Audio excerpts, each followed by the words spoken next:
الحمد لله رب العالمين وبه نستعين على أمور الدنيا والدين والصلاة والسلام على أشرف المرسلين سيدنا ومولانا محمد وعلى آله وصحبه أجمعين. اللهم فقهنا في الدين وعلمنا التأويل. ربنا زدنا علما وارزقنا فهما برحمتك يا أرحم الراحمين. اللهم ارزقنا فهم النبيين وحفظ المرسلين وإلهام الملائكة المقربين يا أرحم الراحمين. Alhamdulillah, bersyukur kita kehadiran Allah Subhanahu wa Ta'ala. Pada malam yang mulia ini Allah masih memberi kita nikmat-nikmatnya, dapat sama-sama hadir di rumah Allah ini untuk melaksanakan salat maghrib berjamaah. Kemudian kita lanjutkan dengan majlis ilmu, mengkaji ayat-ayat Allah Subhanahu wa Ta'ala sehingga masuk waktu Isya nanti insyaAllah. Baik, kita sambung kajian tafsir juz yang ke-29. Kita masih membahas surah Al-Qalam. Kita mulai malam ini dari ayat yang ke-17 ya. Baik, Allah Subhanahu wa Ta'ala berfirman, A'udzu billahi minasy syaithanir rajim. Inna balawnahum kama balawna ashabal jannah إذ أقسموا ليصرمنها مصبحين. Sesungguhnya kami telah menguji mereka, maksudnya orang-orang musyrik Makkah yang mendustakan dakwah Nabi sallallahu alaihi wasallam, kama balawna ashabal jannah, sebagaimana kami menguji pemilik satu kebun. Idh aqsamu la yasrimunnaha musbihin, tatkala pemilik kebun itu bersumpah bahwa mereka pasti akan memetik hasilnya pada pagi hari. Baik, pada ayat ini Allah Subhanahu wa Ta'ala menjelaskan, inna balawnahum, sesungguhnya kami menguji mereka, yaitu orang-orang al-mukadzibin, orang-orang yang mendustakan dakwah Nabi sallallahu alaihi wasallam. Apa ujian yang Allah hadirkan kepada mereka? Bil khairi, Allah Ta'ala menghadirkan ujian dalam bentuk kebaikan. Ya. Ditangguhkan sementara azab dari mereka. Mereka mendapatkan keturunan, mempunyai harta, bahkan umur yang panjang, mimma yuwafiqu ahwa'uhum, yang mana sesuai dengan hawa nafsu mereka. La li karamatihim alaina bal rubbama yakunu istidrajan lahum. Tapi bukan karena kemuliaan mereka, melainkan karena bentuk istidraj yang Allah Ta'ala buat kepada mereka. Jadi ada manusia ini diuji Allah, ujiannya bukan sakit, ujiannya bukan melarat, ujiannya bukan susah, tapi malah ujiannya dibuat Allah Ta'ala dalam bentuk kesenangan. Sudah tak mau beriman, bermaksiat kepada Allah, tak mau taat kepada Allah, ujiannya yang Allah Ta'ala kasih itu yang senang-senang. Badannya sehat, hartanya nambah, anak-anaknya pada jadi, begitu, ya, umurnya panjang, begitu. Ada bentuk ujian Allah hadirkan kepada manusia seperti itu. Tapi ini lali karamatihim, bukanlah karena kemuliaan mereka, bal yakunu istidrajan lahum, tapi justru itu bentuk istidraj yang Allah Ta'ala hadirkan kepada mereka. Maka saat kita mendapatkan hal-hal yang sesuai dengan nafsu kita, apa yang sesuai dengan nafsu kita? Ya, yang sesuai dengan nafsu kita itu fisik kita sehat, itu sesuai dengan nafsu kita. Umur kita panjang, itu sesuai dengan nafsu kita. Harta kita nambah, itu sesuai dengan nafsu kita. Anak-anak kita pada jadi, itu sesuai dengan nafsu kita. Saat kita memperoleh hal-hal yang sesuai dengan keinginan nafsu kita, jangan dulu kita merasa bahwa ini pasti nikmat dari Allah Ta'ala nih. Belum tentu. Bisa-bisa itu ujian dalam bentuk istidraj dari Allah Ta'ala. Maka salah satu penentu supaya kita tahu apakah ini benar nikmat atau justru ujian istidraj dari Allah Ta'ala, bercerminlah tentang diri kita. Apakah kita ini seorang hamba yang taat kepada Allah atau tidak? Kalau kita seorang hamba yang taat kepada Allah, lalu Allah hadirkan nikmat-nikmat yang tadi, insya Allah itu nikmat. Tapi kalau sebaliknya, kita ini dalam cerminan kita sendiri, dalam pandangan kita sendiri, saya ini nggak taat, ibadahnya juga nggak menentu, akhlaknya juga jelek, lalu hadir nikmat-nikmat yang luar biasa tadi, nah, maka ketahuilah kemungkinan besar itu istidraj dari Allah Ta'ala. Biasanya tidak lama sampai masanya Allah Ta'ala akan hilangkan. Jadi orang-orang yang mendustakan dakwah Nabi Sallallahu Alaihi Wasallam itu dahulu, Allah uji mereka begitu. Jadi ujiannya tidak sakit, tidak ditimpakan bala bencana, tidak dibuat melarat, tidak dibuat mati tiba-tiba, enggak begitu.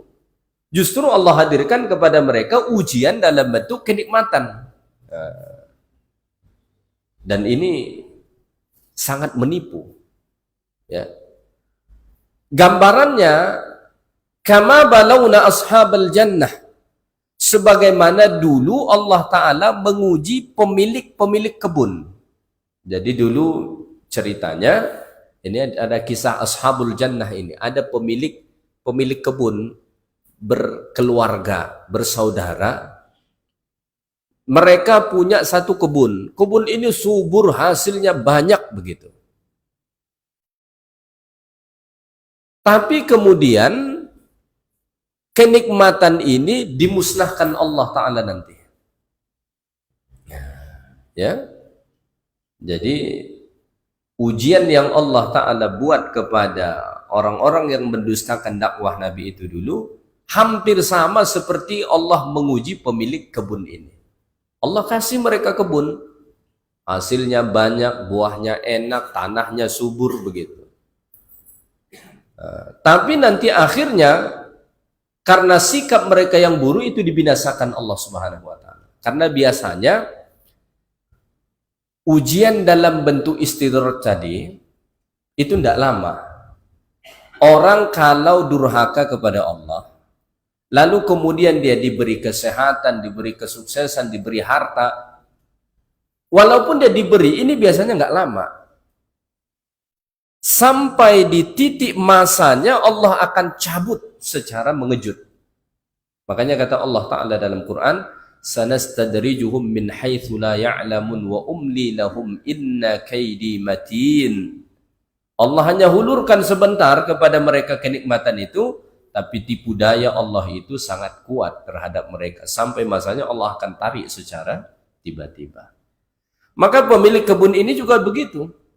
Bagaimana pemilik kebun ini? Kata Allah Ta'ala pada ayat ini, إِذْ أَقْسَمُوا لَا يَصْرِمُنَّهَا مُصْبِحِينَ.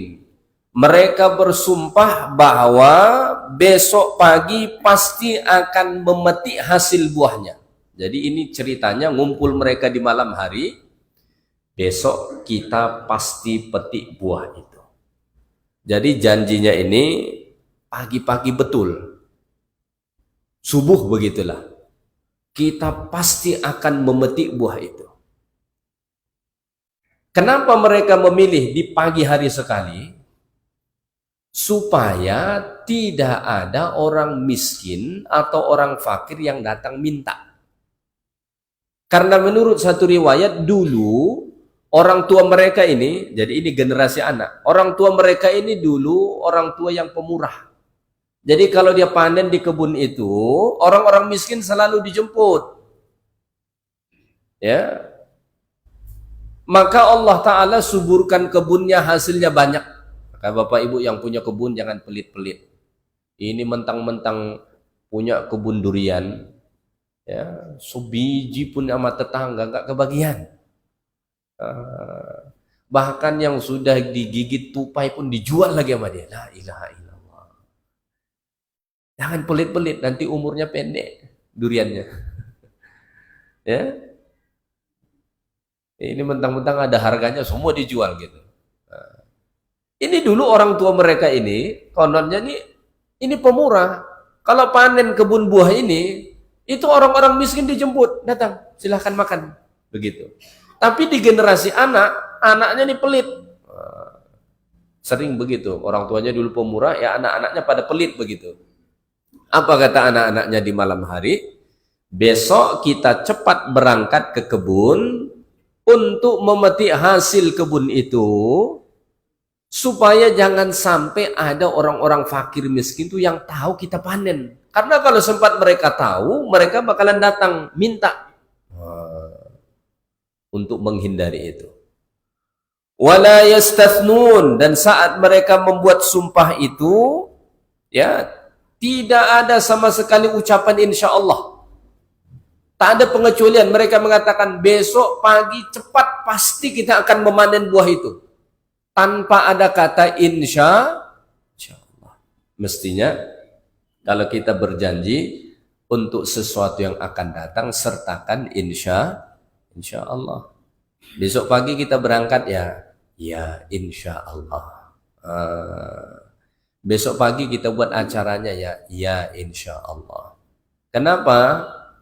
Kita nggak bisa memastikan apa yang terjadi masa yang akan datang. Maka Allah mengatakan dalam Al-Quran, وَلَا تَقُولَنَّ لِشَيْءٍ إِنِّي فَاعِلٌ ذَلِكَ غَدًا إِلَّا أَن يَشَاءَ اللَّهُ. Kita nggak pernah tahu apa yang terjadi besok, lusa, kecuali semua atas kehendak Allah. Maka setiap janji yang diutarakan untuk besok jangan pernah pastikan tanpa disertai dengan insya Allah. Tapi ini saking semangatnya, besok subuh harus panen cepat, udah nggak ada insya Allah lagi. Besok pagi cepat pasti kita akan memetik buah hasil kebun itu. Wala yastathnun, tak ada ucapan insya Allah, ya. Maka pengajaran bagi kita ini, ya, seberapa pasti pun kita rasa untuk melakukan suatu kegiatan, sertakan insya Allah. Karena dengan ucapan insya Allah itu, Allah akan menolong kita dapat menunaikan apa yang kita janjikan. Ya, dengan kita mengucapkan insya Allah itu, Allah akan tolong kita dapat menunaikan apa yang kita niatkan dan kita janjikan. Mungkin saya sudah pernah menceritakan bagaimana kisah Nabi Daud alaihissalam. Jadi disebut dalam riwayat, Nabi Daud itu dulu punya istri 100 orang. Ya. Orang zaman dulu memang istrinya banyak-banyak. Orang sekarang aja nggak banyak. Satu pun udah pening kita, apalagi mau 2 gitu. Orang zaman dulu istrinya banyak-banyak. Jarang ketemu orang satu laki-laki, satu bini, jarang kalau zaman dulu. Kalau sekarang cuma 1 begitu. Itu pun udah stres ngadepinnya gitu. Nabi Daud itu punya istri 100 orang. Ini disebut dalam hadis Bukhari. Punya istri 100 orang. Suatu malam dia berkata, saya pasti menggauli 100 orang istri saya ini dalam satu malam. 100 istri, dia berjanji akan menggauli 100 orang istri itu dalam satu malam. Ya. Hebat itu Nabi Daud. Ya, hebat dong. Jangan bayangkan sama dengan tenaga kita. Nabi Daud itu besi aja lembut daripada beliau. Jangankan bininya, besi aja lembut sama dia. Saya pasti menggauli 100 istri saya pada satu malam. Supaya apa? Supaya 100 orang istri ini mengandung 100 orang anak, melahirkan 100 orang anak, dididik menjadi mujahid di jalan Allah. Tapi beliau lupa ngucapin insya Allah. Dari 100 orang istrinya, 1 tok yang mengandung. Itu pun konon disebut dalam riwayat itu tidak sempurna. Gara-gara apa? Lupa ngucapin insya Allah. Maka kalau kita mengucapkan insya Allah, maka Allah akan tolong kita untuk menunaikan janji yang kita ucapkan. Maka selalu ucapkan insya Allah. Baik, jadi mereka ini, pemilik-pemilik kebun ini, udah memastikan nih, besok kita akan petik hasil kebun itu. Cepat, subuh. Tidak ada kata insya Allah sama sekali. Seolah-olah mereka udah bisa memastikan besok subuh metik buah. Begitu. Apa yang terjadi? Kata Allah pada ayat 19, فَطَافَ عَلَيْهَا طَائِفٌ مِّن رَّبِّكَ وَهُمْ نَائِمُونَ. Lalu kebun itu ditimpa bencana yang datang dari Tuhanmu ketika mana mereka sedang tidur. Saat mereka tidur di malam hari itu, menunggu besok, apa yang terjadi? Fa'anzalallahu 'alaiha naran ahraqatha lailan wa hum naimun. Di malam itu saat mereka tidur, Allah turunkan bencana api membakar habis semua kebun itu. Ya, membakar habis semua kebun itu. Gara-gara apa? Satu, niat buruk mereka. Apa niat buruk itu? Cepat-cepat pergi ke kebun memetik buah supaya orang miskin tidak tahu, supaya nggak datang minta-minta begitu. Ini satu penyebabnya. Makanya dari sini kita belajar selalu buat niat yang baik dalam hati kita supaya lancar usaha kita. Bapak Ibu yang berdagang, sebelum buka dagangan buat niat yang baik. Ya, pasang niat yang baik. Ya Allah, kalau lancar dagangan hari ini, saya sedekah. Kalau ada nanti orang susah, orang miskin, yang kita lihat lapar perutnya, saya kasih makan. Buat niat yang baik. Insya Allah bakalan dilancarkan Allah Ta'ala. Ya. Kadang-kadang sebetulnya gara-gara pelitnya kita yang membuat Allah Ta'ala juga pelit dengan kita. Ya. Gara-gara itu. Ya. Ini mereka ini kan pelit ini. Saking pelitnya sampai berniat untuk manen hasil kebun itu di subuh hari supaya orang miskin nggak tahu. Supaya nggak datang minta. Itu kan saking pelitnya itu. Itu niat yang buruk. Makanya selalu buat niat yang baik. Ketika kita berusaha, mau berniaga namanya, mau berkebun namanya, mau kerja apapun, selalu usahakan membuat niat yang baik. Toh kita berniat yang baik saja itu sudah menjadi amal ibadah. Kalau kita memasang niat yang baik, walaupun tidak bisa kita merealisasikan niat yang baik itu sudah jadi ibadah. Misalnya nggak terlaksana niat yang baik ini, tapi itu sudah jadi ibadah. Maka selalu pasang niat yang baik. Itu satu penyebab mereka. Yang kedua, yang menyebabkan azab Allah Ta'ala turun apa? Karena mereka memastikan, seolah-olah memastikan besok akan panen buah hasil dari kebun itu tanpa ada sebarang ucapan insya Allah yang mengaitkannya dengan kehendak Allah.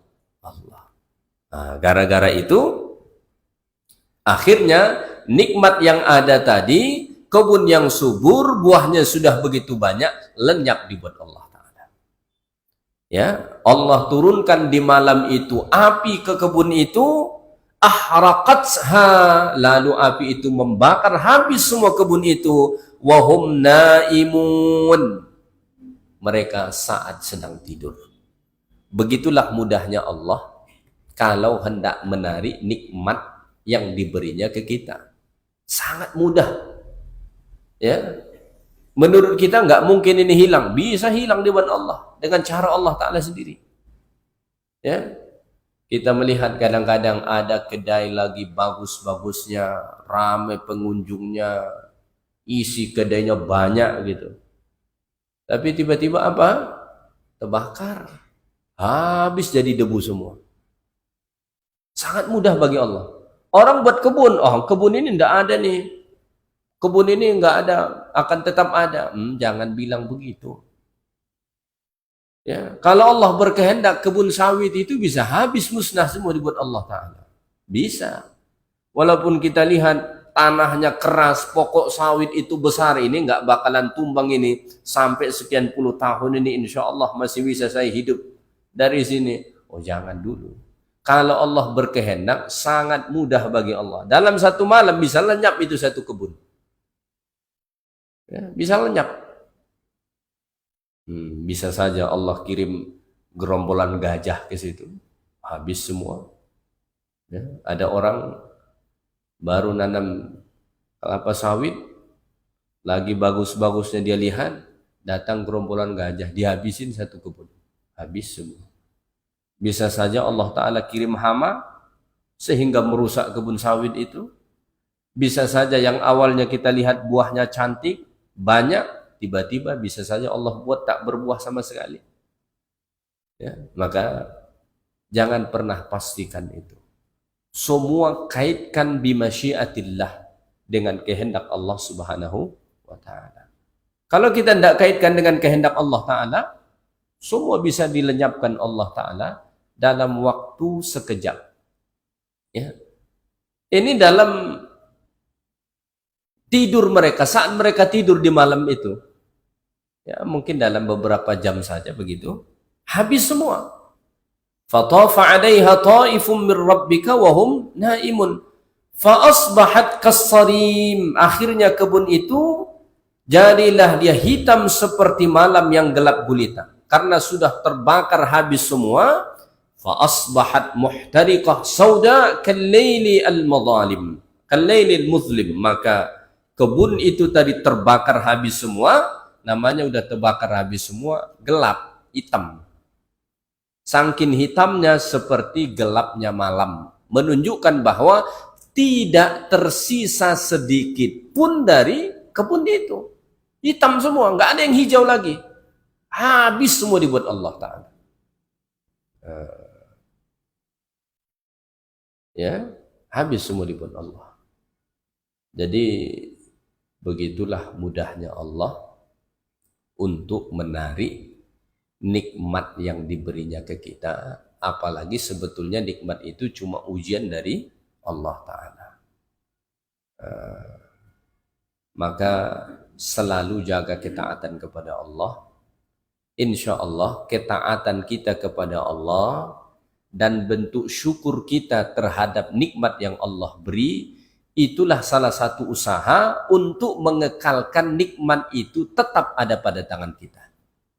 Jadi bagaimana supaya kenikmatan yang Allah Ta'ala sudah beri kepada kita tetap menjadi milik kita, atau tetap Allah Ta'ala beri kepada kita?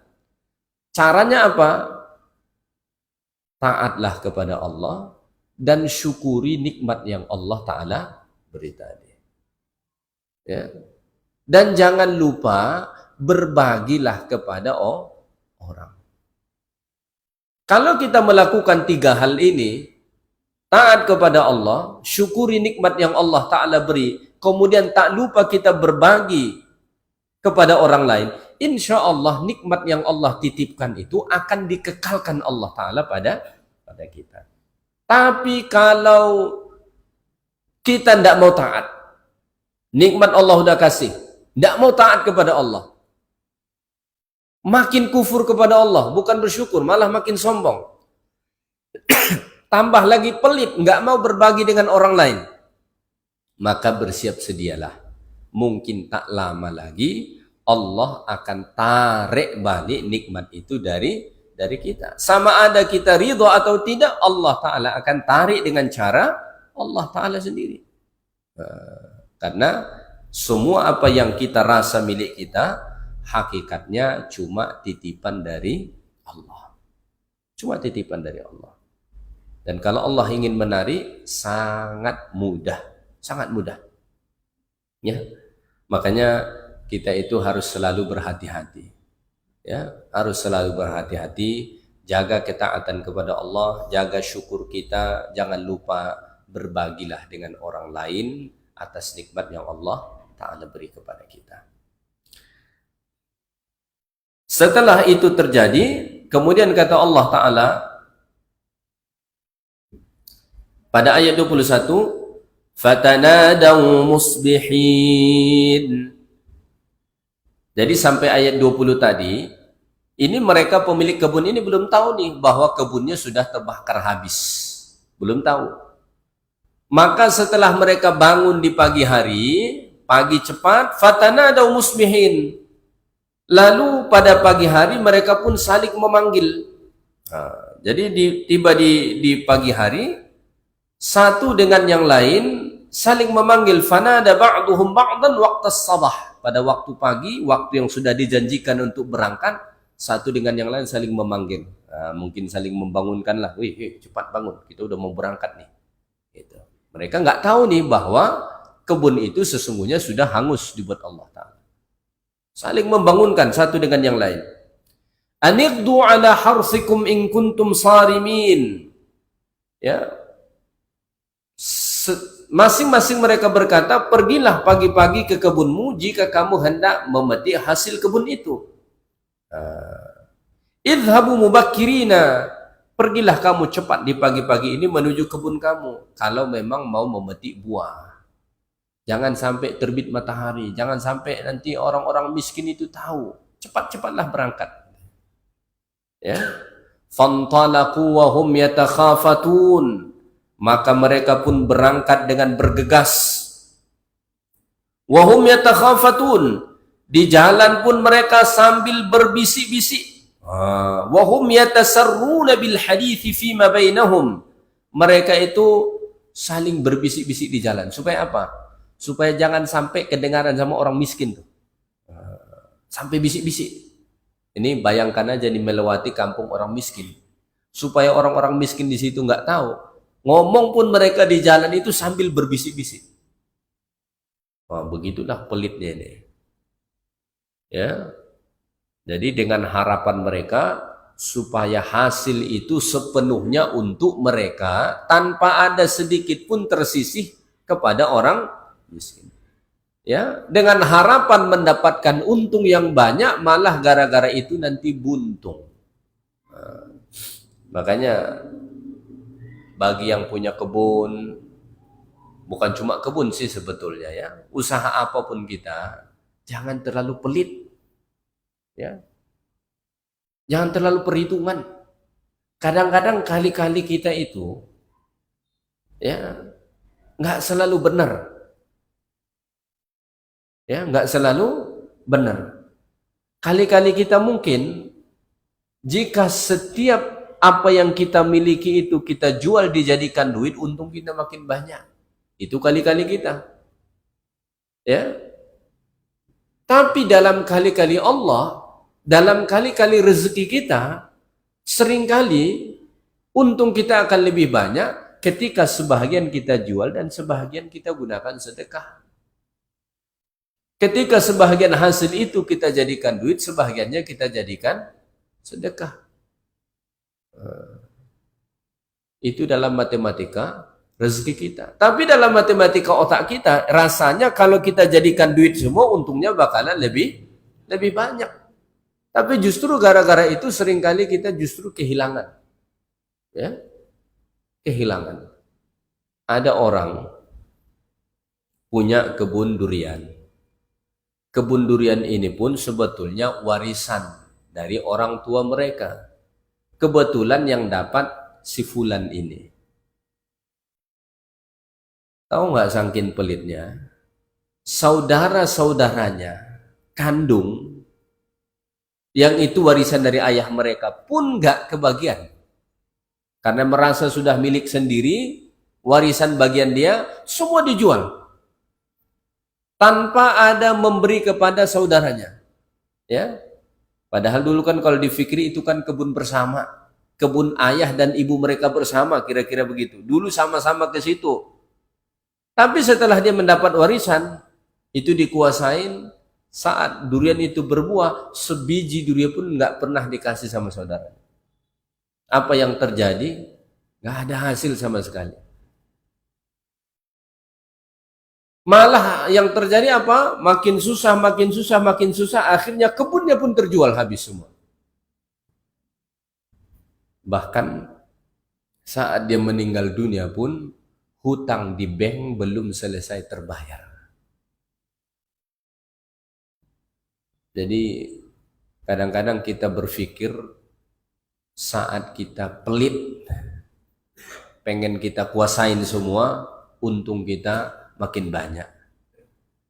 Tapi dalam matematika rezeki, justru kadang itulah yang menjadi penghalang rezeki kita. Itulah yang menjadi penghalang keuntungan dari kita. Maka hati-hati, jangan kita terlalu pelit. Walaupun kita ini misalnya sedang berdagang, walaupun kita ini misalnya sedang berusaha, begitu. Ya, saya mendengar dan membaca kunci-kunci kesuksesan pengusaha-pengusaha hebat itu, yang basically mereka ini non-muslim, bukan orang Islam. Dari sekian banyak kunci kesuksesan mereka, yang selalu saya dengar itu apa? Berdonasi. Kalau bahasa kita kan sedekah. Bahasa umumnya mereka sebut berdonasi. Nolong orang begitu. Padahal basically mereka itu bukan orang Islam. Kalau kita kan ayatnya jelas, hadisnya jelas. Ya. Mestinya kita orang Islam ini yang nomor satu mengamalkan. Ini malah orang-orang non-muslim yang menjadi pengusaha-pengusaha besar, mereka mengamalkan itu. Mereka mengamalkan itu. Dan mereka betul-betul merasakan khasiat ganjaran dari sedekah mereka. Jadi orang non-muslim, kalau dia sedekah, itu tetap Allah beri ganjaran di dunia. Tetap Allah Ta'ala beri ganjaran. Tapi di dunia saja, di akhirat nggak dapat apa-apa. Di dunia ini Allah Ta'ala akan beri ganjaran. Cuma di akhirat dia nggak dapat apa-apa. Dan mereka sangat meyakini itu salah satu kunci kesuksesan usaha mereka. Nah, kita kadang-kadang usaha baru kecil, pelitnya minta ampun. Ya gimana mau berkembang begitu kan?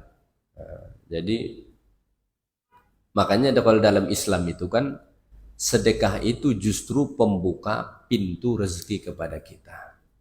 Pembuka pintu rezeki. Bahasanya Allah Ta'ala sebut dalam Quran, kalau kamu sedekah satu, itu gantinya bisa sampai 700%. Itu kan ngeri tuh. Cuma kadang-kadang karena kurangnya iman kita terhadap janji Allah itu, kita anggap sebagai angin lalu saja. Kita ini kan sebetulnya kadang-kadang lebih yakin dengan janji manusia ketimbang janji Allah. Saya kasih aja contoh perumpamaan. Kalau misalnya ada satu perusahaan bilang begini, siapa yang mau invest duitnya ke sini, kami kasih dividen setahun 30%. Itu gimana tuh kira-kira? Orang akan berbondong-bondong masukin duitnya ke situ. Kenapa? Dalam pikiran dia, kalau saya masukkan duit 100 juta, satu tahun mereka kelola, tahun depan jadi 130 juta. Siapa nggak mau tuh kira-kira? Itu orang yang punya duit 100 juta pasti pada masukin ke situ. Saya masukin. Tinggal diam aja dia, setahun dapat bersih jadi 130 juta. Bank aja nggak berani tuh begitu. Nggak ada yang berani begitu tuh. Ya. Bank aja yang mengelola uang kita dipinjamkan ke orang, dijadikan usaha orang, nggak pernah tuh berani ngasih dividen sebanyak itu, nggak pernah. Ini Allah janjinya apa? Kalau kamu pinjamkan saya satu, saya kasih ganti 700 kali lipat. Ada yang mau? Ada, tapi saya tetap masukin 2000 perak. Kenapa 2000 perak? Kalau benar janjinya alhamdulillah, nggak benar juga nggak apa-apa. Nggak rugi-rugi amat saya. Kenapa? Kurang keimanan terhadap hal itu. Makanya Nabi mengatakan wassadaqatu burhanun.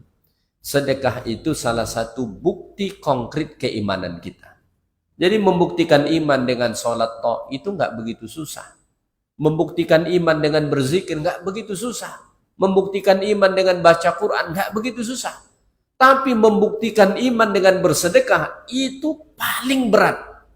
Maka orang-orang yang mau bersedekah itu apalagi dengan jumlah yang banyak, itu cuma orang-orang yang memang mantap imannya. Kalau nggak mantap imannya nggak bakalan mau dia. Ya, nggak bakalan mau. Yang mau itu cuma orang-orang yang memang imannya benar-benar mantap, yakin dia dengan janji Allah Ta'ala itu. Ya. Baik. Jadi mereka ini saking pelitnya saat berjalan menuju kebun itu, wahum yatakhafatun. Mereka pun di jalan ngomongnya pun sampai bisik-bisik. Nah, ya. Supaya jangan sampai kedengaran sama orang miskin. Alla yadkhulannaha al-yawma 'alaikum miskin. Kata mereka, pada hari ini jangan sampai ada orang miskin masuk ke dalam kebunmu. Maka direncanakanlah berangkat pagi-pagi buta. Di jalan pun ngobrol berbisik-bisik supaya jangan sampai ada satu orang miskin pun masuk ke dalam kebun kita hari ini. Nggak mau tersisih sedikit pun nggak mau tersisih. Begitulah pelitnya. Ya. Jadi ini pengajaran bagi kita supaya jangan terlalu pelit. Ya, walaupun mahal-mahal harga durian misalnya, kalau punya kebun durian, lagi hasilnya ada, tetangga minimal kasih. Orang yang di samping kebun kita minimal kasih. Ini sama tetangganya cuma berbagi kulitnya sama baunya. Mentang-mentang harga duriannya mahal. Kulitnya menumpuk, baunya tiap hari dikirim ke tetangga, duriannya nggak pernah. Ya, kita misalnya ada nanam mangga di depan rumah kita, tumbuh berbuah. Ya, tetangga kita kadang-kadang tidak punya tanah yang bisa nanam di situ. Kalau ada hasilnya jangan lupa kasih sama tetangga. Insya Allah tahun depan itu buah mangga kita makin lebat, makin banyak. Insya Allah makin banyak, insya Allah buahnya. Nggak akan pernah rugi kita. Cuma kita ini kadang-kadang karena terlalu matematis nggak mau. Semua dalam pikirannya duit. Ya, jadi minimal yang dekat-dekat, tetangga kita, saudara kita, minimal yang begitulah bagi. Jangan juga bawa orang banyak-banyak ke kebun tuh sampai-sampai tak ada untung pula dari situ. Ada juga orang ya yang ini memang kelas atas lah ini, tidak salah juga ya. Banyak modal dia habis, pas dipanennya dia jemput orang sebanyak-banyaknya ke kebun tuh makan. Habis semua, tak ada yang jadi duit. Bininya yang merepet di rumah. Jadi ya kalau bisa seperti itu hebat. Tapi kalau belum ya jangan. Ya, sebahagiannya sedekahkan. Beberapa lah sedekahkan. Ya, yang lainnya jadikan duit. Baik. وَغَدَوْا عَلَى حَرْدٍ قَادِرِينَ. Dan berangkatlah mereka di pagi hari dengan niat menghalangi orang miskin itu, padahal mereka mampu untuk menolongnya. Berangkatlah mereka di pagi hari itu, وَسَارُوا فِي أَوَّلِ النَّهَارِ إِلَى حَدِيقَتِهِمْ. Pada awal pagi berjalanlah mereka menuju kebun mereka itu, عَلَى قَصْدِهِمُ السَّيِّئِ, atas niat mereka yang buruk.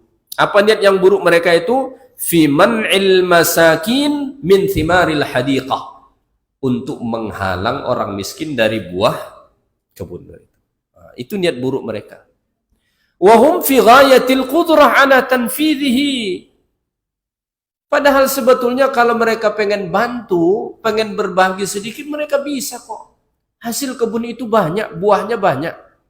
Andai kata mereka sedekah 1 kilo, 2 kilo pun, mereka bisa, bahkan 10 kilo pun bisa. Tapi memang karena pelitnya, tidak mau. Tekadnya dari rumah, niatnya itu, jangan sampai satu orang miskin pun yang lolos masuk ke kebun. Ya. Jadi, hati-hati niat yang seperti ini. Ya. Apalagi kalau kita mampu. Kalau memang kita nggak mampu, itu lain cerita. Ya, lain cerita. Misalnya buahnya pun dikit betul, gitu. Nggak bisa rasanya untuk berbagi sama sekali, begitu. Itu lain cerita. Tapi ini buahnya banyak, ya pokoknya juga banyak. Kalau kita sedekah sebiji, 2 biji, 1 kilo, 2 kilo pun tidak rugi kita. Sedekahlah, ya. Nah, ini mereka enggak. Akhirnya mereka pun berjalan terus menuju kebun itu. Apa yang terjadi? Sampailah di kebun itu.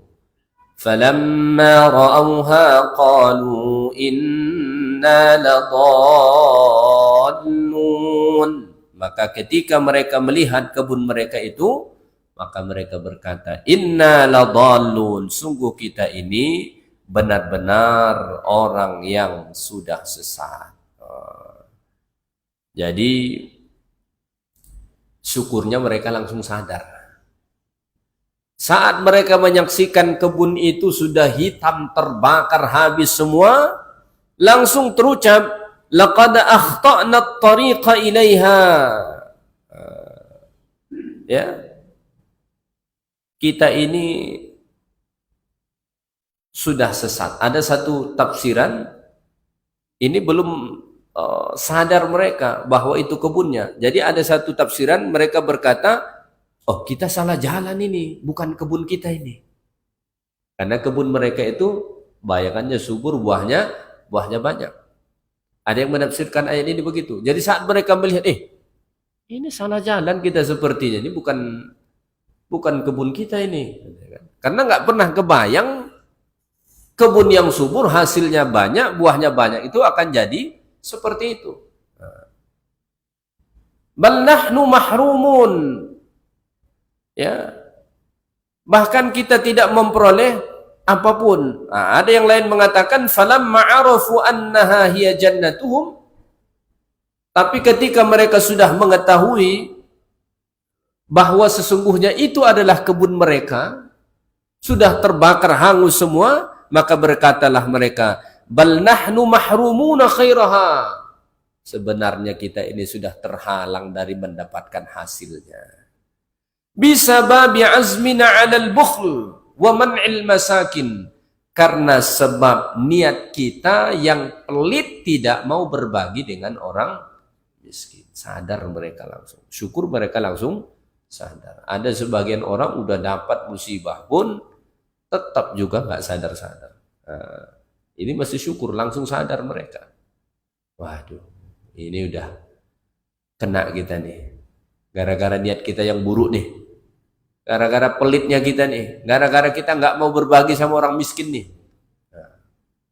Jadi orang miskin itu, ya, jadi Allah Ta'ala takdirkan ada orang kaya, ada orang miskin.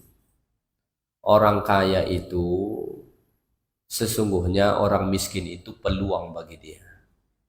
Menjadi peluang amal dan menjadi sebab insya Allah Allah semakin melapangkan rezekinya. Ya.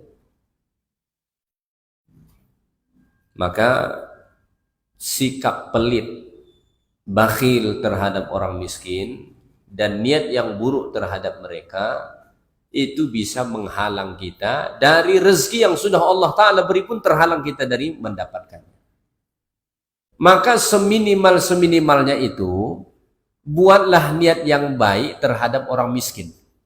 Apa niat yang baik misalnya? Buat saja niat dalam hati, ya Allah, kalau rezeki saya lancar, saya mau nolong orang miskin. Saya mau sedekah sama orang miskin. Ya Allah, kalau sukses usaha saya mau bantu anak orang miskin sekolah. Buat saja niat-niat yang baik itu. tidak menutup kemungkinan itu menjadi wasilah Allah Ta'ala bukakan pintu rezeki untuk kita. Sebagaimana membuat niat yang buruk terhadap orang miskin bisa menjauhkan seseorang dari rezeki Allah, maka membuat niat yang baik terhadap orang miskin itu bisa menjadi pembuka rezeki Allah Ta'ala buat. Walaupun kita sekarang mungkin belum siapa-siapa, harta kita tak ada, kekayaan kita tak ada, buat aja niat. Pokoknya kalau saya sukses, saya akan tolong orang miskin. Insya Allah, tangga menuju kesuksesan itu lebih mudah. Jalan ke sana insya Allah lebih terbuka. Kenapa? Ada niatnya. Maka orang sukses itu rata-rata mereka yang punya niat yang baik. Orang kalau cuma niatnya ingin mengenyangkan perutnya, mengkayakan dirinya sendiri, itu biasanya nggak kaya-kaya. Kenapa? Niatnya cuma untuk diri sendiri. Tapi orang yang punya niat besar sejak dari kecil, sejak dari dia belum siapa-siapa, punya niat besar. Kalau nanti saya sukses, saya membantu orang miskin, membantu orang kampung, membantu saudara-saudara yang susah. Insya Allah, itu jalan menuju kesuksesan itu lebih dimudahkan oleh Allah Subhanahu wa Ta'ala. Banyak orang-orang yang sukses punya niat begitu, akhirnya sampai kepada kesuksesan itu. Insya Allah kita sambung ayat-ayat yang berikutnya pada kuliah yang akan datang. Mudah-mudahan kuliah kita malam ini bermanfaat untuk kita semua. Subhanakallahumma bihamdika asyhadu an la ilaha illa anta astaghfiruka wa atubu ilaik. Assalamualaikum warahmatullahi wabarakatuh.